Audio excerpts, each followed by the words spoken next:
کیا کبھی ایسا ہوا کہ تمہارے بستر پر تمہیں بے چینی ہو رہی ہو؟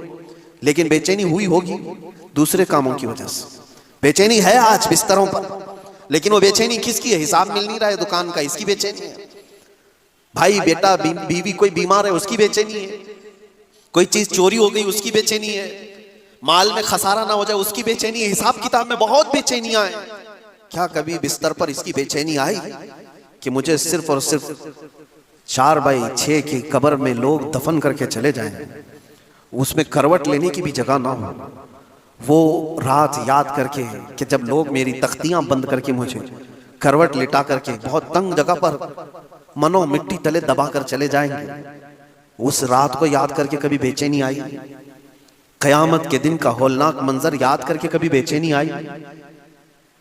دوزخ کی تپتی ہوئی اور وہاں کے سخت عذابوں کو یاد کرتے ہوئے کبھی بے چینی آئی کہ کبھی میں پکڑا گیا تو کیا ہوگا؟ محشر کے میدان میں میرے عیب کھول دیے جائیں گے، میں منہ دکھانے کے قابل نہ رہوں گا، تو یہ بے چینی آئی کبھی؟ یہ بے چینی کیوں نہیں آتی؟ ہماری آنکھیں کیوں اتنی سوکھ گئی ہیں؟ روتے تو ہیں ہم آپ، لیکن دنیا کے لیے روتے ہیں. سچ بتا رہا ہوں میرے عزیز، تمہارے گھر میں کسی کو کچھ ہو جائے تو رونا آتا ہے تمہارے بیٹے کو کوئی تکلیف ہو تو رو لیتے ہو، بیوی کو کوئی تکلیف ہو تو رو لیتے ہو. یہ سب دنیا ہے، اور قرآن یہ کہتا ہے یوم لا ينفع مال ولا بنون. وہ دن تو ایسا ہوگا جب تمہارا مال بھی تمہیں کچھ نفع نہیں دے گا، تمہارے بیٹے بھی نہیں نفع دیں گے. جن کے لیے روتے ہو نا آج، ہماری آنکھیں روتی ہیں. میں نے دیکھا ہے کئی لوگوں کو بزنس میں بہت بڑا خسارہ ہو گیا ہے تو بے چین ہو کر رونے لگ گئے، کنارہ ہو گئے. ان کی بے چینی ایسی ہے کہ دل تھمتا نہیں ہے نقصانوں کو یاد کر کے. تم جس نقصان پہ رو رہے ہو، اور میرا مولا فرماتا ہے یہ تمہارے کسی کام میں نفع نہیں دے گا قیامت کے دن.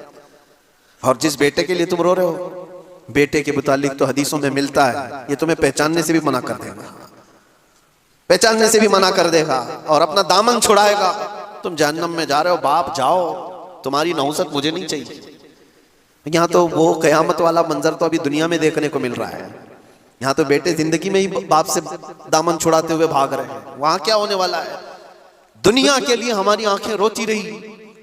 یہ سب باتیں اس لیے میں عرض کر رہا ہوں کہ ہماری بے چینی دنیا کے لیے، ہمارا رونا دنیا کے لیے، جس کی وجہ سے دل ہمارا سخت ہو گیا، دل سخت ہو گیا.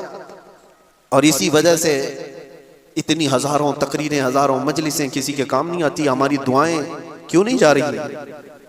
فلسطین کے لیے روتے ہیں ہم، دعائیں کرتے ہیں، ہماری دعائیں کیوں نہیں جا رہی؟ اجتماعی طور پر لوگ دعائیں کرتے ہیں.